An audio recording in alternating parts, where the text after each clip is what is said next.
If you're looking for a good budget TV to get you some really good crisp, clear images in that UHD format, then you might want to take a good look at this one here. And we're going to dive into the specifics and see if this is the TV for you. That's today's tech video.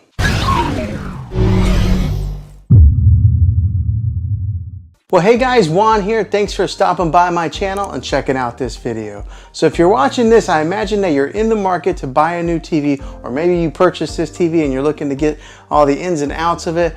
Now this one here is the 50-inch. And what I have it is in the bedroom right now.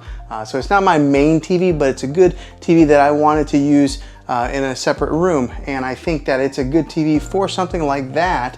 Or maybe if somebody who's into gaming, I think this TV would be a pretty good option for them. All right, so first off, it does have that UHD quality that's on the screen here. Right now, I just got like a picture that came on the display here, which is a really cool picture, by the way. But it does have that ultra high definition, and if you're gonna buy a TV, make sure you get one that is a UHD TV. I think a lot of the TVs that are coming out nowadays, that's kind of a standard, but make sure that you're looking for that specific name set, UHD TV. I think just because you're gonna future-proof yourself if you do buy a TV like that. It does have that 4K quality, that quantum 4K processor core that's inside this thing, which makes it really good whenever you are switching from maybe an app to opening up an app. With that quantum core processor that is built into this TV, it makes it pretty quick to pull up any kind of movie or anything that you're looking to watch. So let's go ahead and pull up one of the menus here. And LG does have a pretty fluid menu bar that comes up from the bottom here. And when you first get this TV, it does come pre-installed with all your major apps that you probably use. So it does come with Netflix, your Prime Video, Disney, Hulu, Sling, if anybody has Sling. I don't know anybody that has Sling.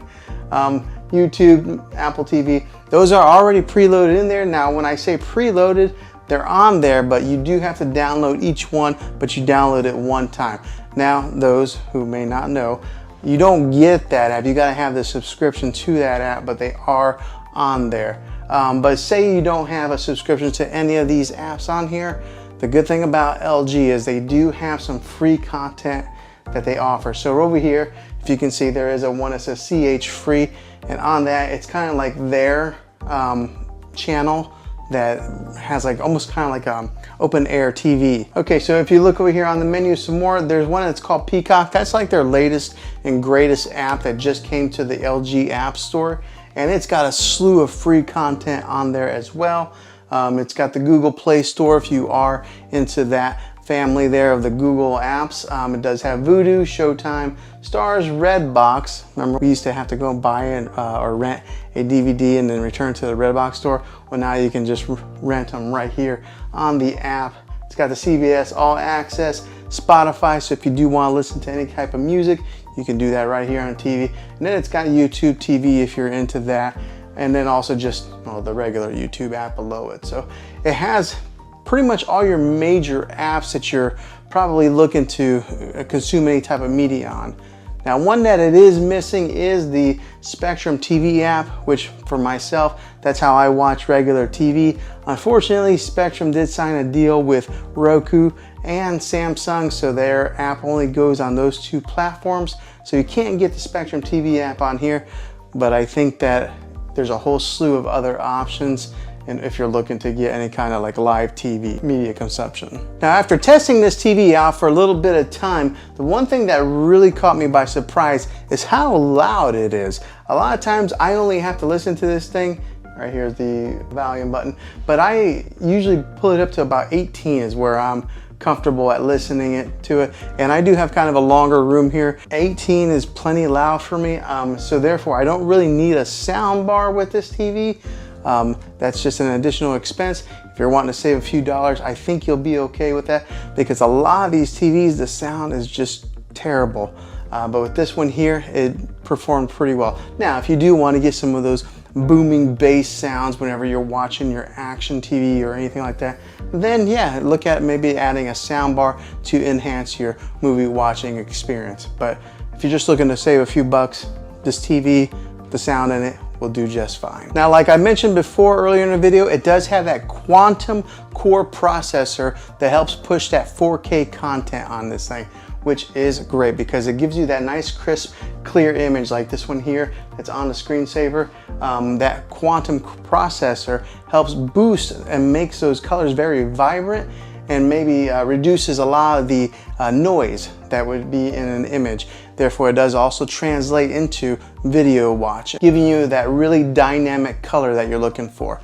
Also, with that quantum processor core, it upscales the 4K movie watching experience whenever you are watching any type of movies or TV shows that are broadcast in that 4K quality. And with that powerful processor that is built in there, if you are a gamer, it gives you that low input lag. So whenever you're playing any type of games that have a first person shooter games or anything that's like maybe driving, or maybe sports games where the ball's flying through the air, because of that processor, you're going to get better clarity, and it's going to be able to interchange with the motion of those games, giving you a very pleasant gaming experience. Now, another good thing with this TV is the thin bezel that is all the way around, making it really nice for your decor, because a lot of your TVs that are coming out nowadays, they try to go as thin as they can on those bezels.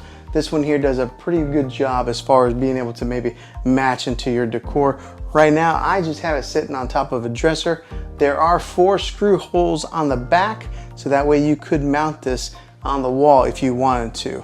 Now, let's talk about the back a little bit more, and let's talk about the inputs that it does have. Okay, so on the back of this thing, there is a USB input in case you're wanting to hook up any type of media player to it.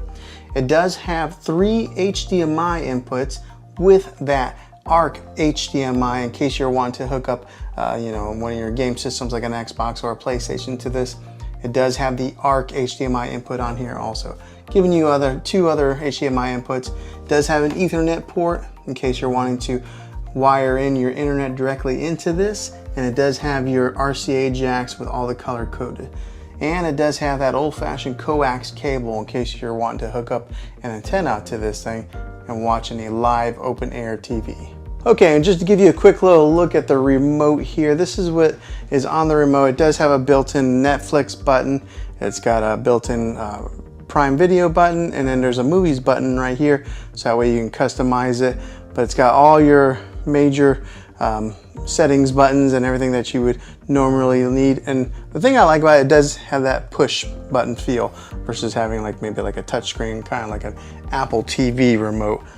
So yeah, this is what the LG remote looks like. And if you are somebody who watches a lot of sports, it does have a 120 Hertz refresh rate to help with that sports watching experience. So for example, whenever you're watching like soccer and they kick the ball up in the air, and sometimes you would see like a blur on some of those cheaper TVs. With this one here, because of that refresh rate, it's nice, crisp, and clear as it's going through the air. So if you're into sports watching, this would be a good TV for you. And on the smart end, it works with all your major smart devices. So it works with your Google Assistant, your Amazon Alexa, and Apple HomeKit. I ended up setting off my Alexa device anyways. So it does work really well with all your smart companies. The good one is Apple AirPlay is built into this. If you are an iPhone user, you're able to mirror your iPhone to this TV, and I did make a video on that, and I can put that in the description down below if you're interested in doing something like that. Now, I did talk about the audio earlier in the video, but this one does have a 2.0 channel when it comes to the audio, boosting about 20 watts of power, and it is a downward type of audio. So the good thing about it is this is mounted up a little bit higher than a lot of your TVs, and because the sound does point downwards, it bounces off like that and goes into a direction of where you're watching, or maybe bounces off the wall and kind of helps project it out, but it is plenty loud for you. And to give you some dimensions of this TV, because I always like to know what a TV measures out to be to see if it fits in my space. This one here, we're going to talk about it with the stand on it. It measures out to be 44.5 inches on the width right here, and then 28.3 inches on the height. That's with the stand. If you take these legs off, it becomes 26.1 inches. If you were just to go with the top of the TV to the bottom. And then as far as the depth on it, you're looking at about 3.4 inches in thickness. And then also the measurement of the stand legs from here to here in case you do have a existing sound bar and you want to see if it's going to fit in there.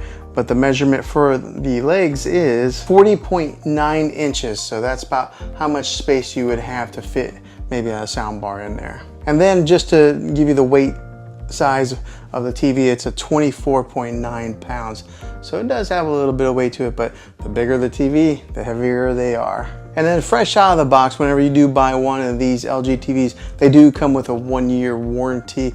I've never really had to use any warranties on my TV, and I've never bought any extended warranties myself. That's just me being an average consumer, maybe somewhat of a cheapskate. But I never buy any of those extra warranties. But this one does have a 1-year right out of the box. Okay, and just a preference to say I don't work for LG at all. This is just my average consumer review on this thing, my honest review of owning this, and hopefully this review video helped you out. If it did, go ahead and throw a thumbs up on this. Go ahead and subscribe to my channel. I make tech videos all the time, and I'd love to have you back in the next one. So until then, be creative.